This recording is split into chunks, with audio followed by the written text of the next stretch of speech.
Hi, I'm Jentry Kelley, beauty editor of Texas Parenting Magazine.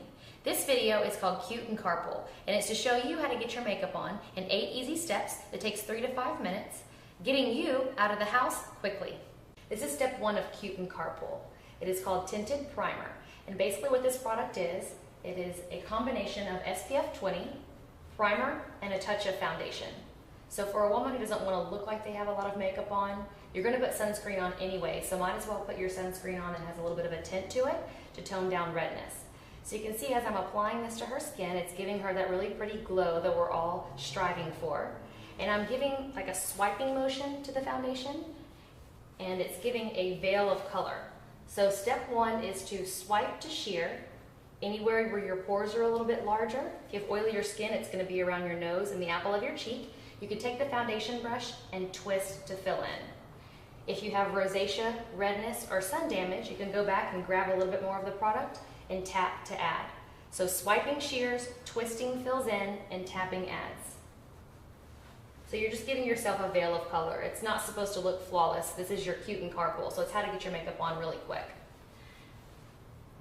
After evening the skin tone all over the face, the very next step is the Quick Conceal for face and eyes. I use a concealer brush to apply this product, and I go, look up at the ceiling for me. Go right up against the lash line and up towards the end of the brow. And you want to make sure you put it on pretty heavy towards the inner corner of your eye. That's where that blue-green blood vessel runs really close to the eye area, and it's what makes us look tired. So by taking the concealer and going right up against the lashes and bringing it up like this, it gives a lifted look to the eye.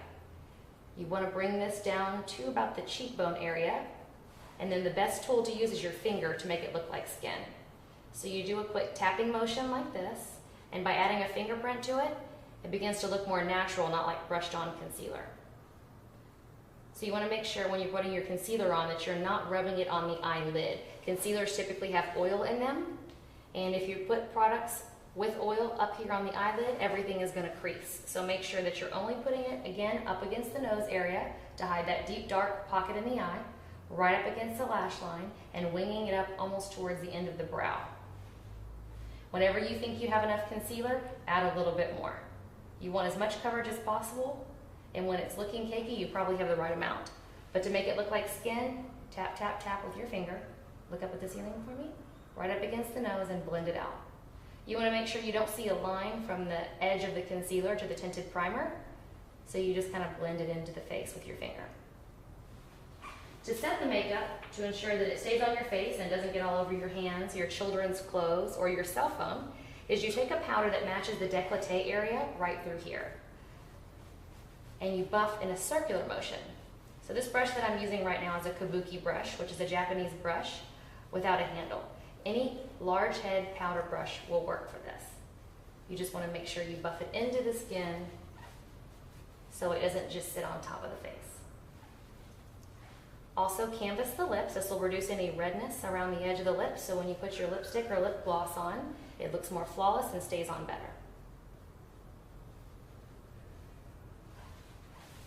Avoid putting it in the eye socket area, so no powder on the eyelid or right up against the eyes. Step 4 is the bronzer. So a bronzer should complement your décolleté. It's going to bring the warmth from your neck, chest, and arms into the face. There's 2 places you put the bronzer. The first place, chin up for me, is going to be right down here. So you can see how she's a little bit lighter through here, and it's because the sun casts the shadow.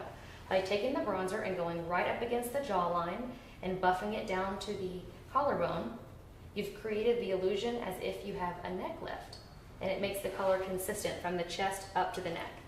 The same product you want to put on and below your cheekbones. A lot of women put bronzer all over their face, but it's going to make your face look too dark compared to the rest of your body.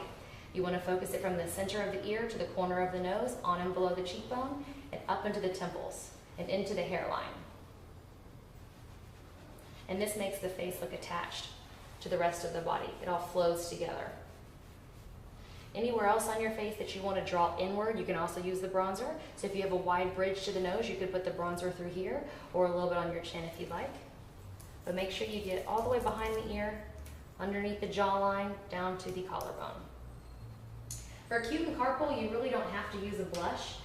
Again, we're just trying to get out of the house quick, so we're going to skip blush on this. I'm going to go back to the same brush that I applied the concealer with. Anything that's made for a cream-based product will work. And when you apply the brow lift, you tuck it right here under the outer 2/3 of the brow.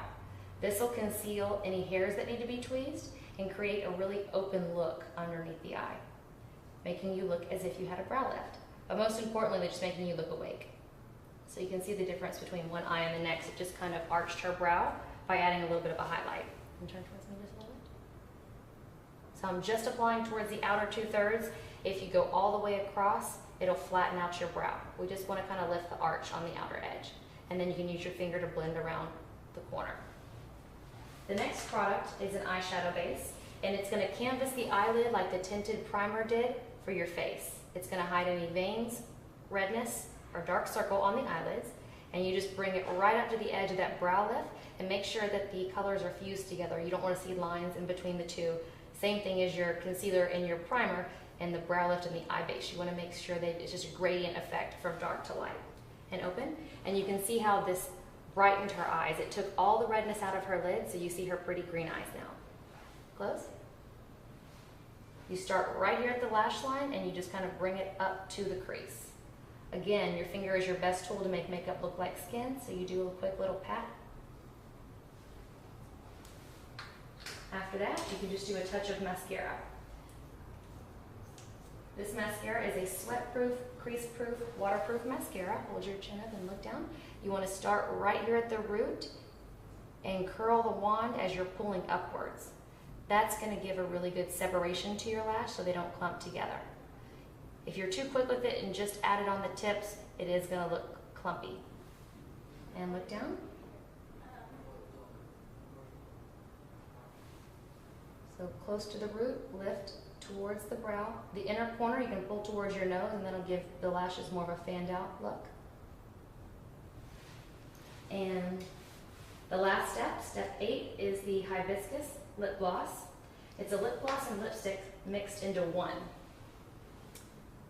It's an enhancement of a natural lip tone and the perfect color to wear in Carpool. You don't want to look like you tried too hard since your makeup is much more flawless and natural. So you need a color that complements your natural tone. So it gives a little bit of shine and a little bit of color. And that's it. That's how you look cute in Carpool.